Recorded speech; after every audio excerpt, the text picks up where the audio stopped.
चलिए दोस्तों, जानते हैं देश दुनिया की 50 बड़ी खबरों को मात्र 10 मिनट में। लेकिन इससे पहले अगर आपने मेरे चैनल को सब्सक्राइब नहीं किया है तो सब्सक्राइब कर ले। पीएम मोदी ने शनिवार को 18वें रोजगार मेले में युवाओं को 61,000 जॉब लेटर बांटे। ये नियुक्ति गृह मंत्रालय, स्वास्थ्य और परिवार कल्याण मंत्रालय, वित्त सेवा विभाग, उच्च शिक्षा विभाग सहित अन्य विभागों में की गई है। रोजगार मेले का आयोजन देश के 45 जगहों पर किया जा रहा है। पिछला रोजगार मेला 24 अक्टूबर 2025 को आयोजित किया गया था। प्रधानमंत्री ने 22 अक्टूबर 2022 को रोजगार मेले का पहला पेज शुरू किया था। अब तक 11 लाख से ज्यादा लोगों को रोजगार मिल चुका है। पश्चिम बंगाल की सीएम ममता बनर्जी ने शुक्रवार को कहा कि बंगाल में एसआईआर की चिंता में हर रोज 3 से 4 लोग आत्महत्या कर रहे हैं। अब तक 110 से ज्यादा लोग मर चुके हैं। 40 से 45 लोग अस्पतालों में जिंदगी और मौत से जूझ रहे हैं। इतने साल बाद क्या हमें यह साबित करना पड़ेगा कि हम इस देश के नागरिक हैं? ममता बनर्जी ने कोलकाता के रेड रोड पर नेताजी सुभाष चंद्र बोस जयंती के कार्यक्रम में ये बातें कही। यूनाइटेड नेशंस की नई रिपोर्ट में बताया गया कि दुनिया में आधी आबादी यानी करीब 4 अरब लोग जल संकट से जूझ रहे हैं। रिपोर्ट में चेतावनी दी गई है कि दुनिया के 100 सबसे बड़े शहरों में आधे शहरों को गंभीर पानी की कमी का सामना करना पड़ रहा है। इनमें दिल्ली, बीजिंग, न्यूयॉर्क और रियो जैसे बड़े शहर शामिल है। रिपोर्ट के अनुसार 39 शहरों में स्थिति बेहद गंभीर है।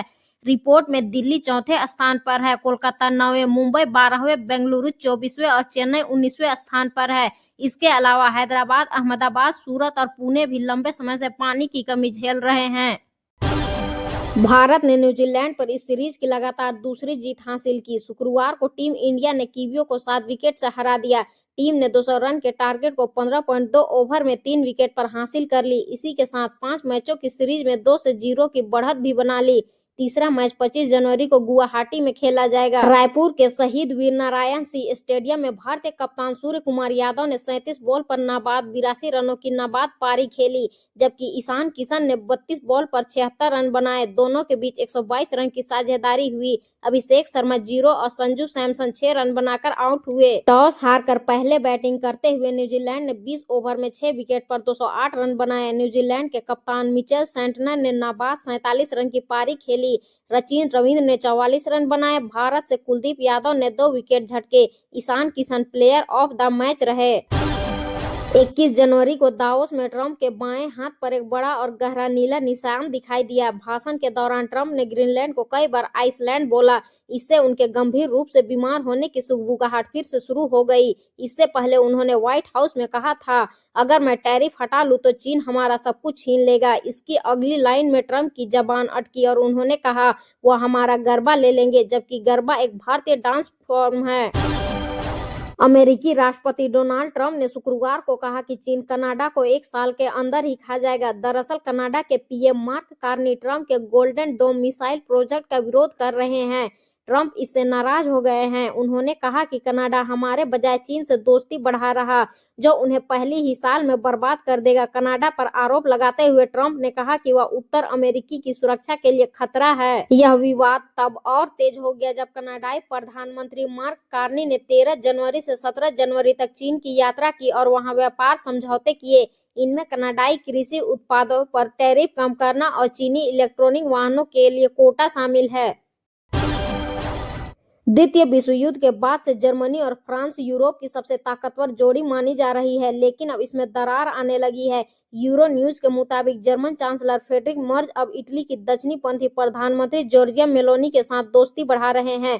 मर्ज ने इसका इशारा दावोस में वर्ल्ड इकोनॉमिक फोरम के मंच से ही कर दिया था। उन्होंने कहा कि 23 जनवरी को रोम में होने वाली इटली जर्मनी समिट में वह और मेलोनी मिलकर यूरोपीय यूनियन को बेहतर और अलग तरीके से चलाने के लिए कुछ नए सुझाव सामने रखेंगे। अमेरिका वेबसाइट द पॉलिटिको के मुताबिक मर्ज मेलोनी दोनों ही दक्षिणपंथी सोच वाले हैं, अमेरिका के साथ रिश्तों को जरूरी मानते हैं और ट्रंप के साथ टकराव से बचना चाहते हैं। इसके अलावा दोनों की फ्रांस के राष्ट्रपति इमैनुअल मैक्रों से कुछ न कुछ नाराजगी भी है। यही वजह है कि पहले जर्मनी यूरोपीय नीति तय करने के लिए फ्रांस की ओर देखता था, लेकिन अब व्यापार, उद्योग और अमेरिका से रिश्तों जैसे मुद्दों पर आगे बढ़ने के लिए इटली के साथ खड़ा दिख रहा है। अमेरिका और ईरान के बीच लगातार तनाव बढ़ता जा रहा है। द वॉल स्ट्रीट जर्नल ने अमेरिकी अधिकारियों के हवाले से बताया है कि राष्ट्रपति ट्रंप ईरान के खिलाफ सैन्य विकल्प पर विचार कर रहे हैं। रिपोर्ट के मुताबिक ट्रंप ने ऐसे सैन्य विकल्पों की मांग की है जिनका असर निर्णायक हो। रक्षा मंत्रालय, पेंटागन और व्हाइट हाउस ने इन पर काम करना शुरू कर दिया है। इनमें ईरानी शासन को सत्ता से हटाने की योजना भी शामिल है। दूसरी तरफ आज अमेरिकी जंगी बेड़ा यूएसएस अब्राहम लिंकन भी मिडिल ईस्ट पहुंच सकता है। इसके चलते आशंका जताई जा रही है कि अमेरिका ईरान पर कोई अचानक सैन्य कार्रवाई कर सकता है। अमेरिकी गतिविधियों के जवाब में ईरानी सुप्रीम काउंसिल के जावेद अकबरी ने कहा है कि मिडिल ईस्ट में अमेरिका के सभी सैन्य अड्डे ईरान के निशाने पर है। हमारी मिसाइलें आदेश के इंतजार में दुश्मन पर गरजने को तैयार है। ब्राजील की राष्ट्रपति लूला दा सिल्वा ने गाजा पीस ऑफ बोर्ड को लेकर ट्रंप पर गंभीर आरोप लगाए हैं। लूला ने कहा कि ट्रंप यूएन की तरह एक नया संगठन बनाना चाहते हैं जिस पर उनका पूरा कंट्रोल हो। लूला ने चीन के राष्ट्रपति शी जिनपिंग से फोन पर बातचीत भी की। चीन की न्यूज एजेंसी सिन्हुआ के मुताबिक शी ने लूला को आश्वासन दिया कि चीन ब्राजील के साथ खड़ा रहेगा और यूएन की भूमिका को बनाए रखने की मांग की। जिनपिंग ने दुनिया में शांति बनाए रखने के लिए यूएन की भूमिका को जरूरी बताया है।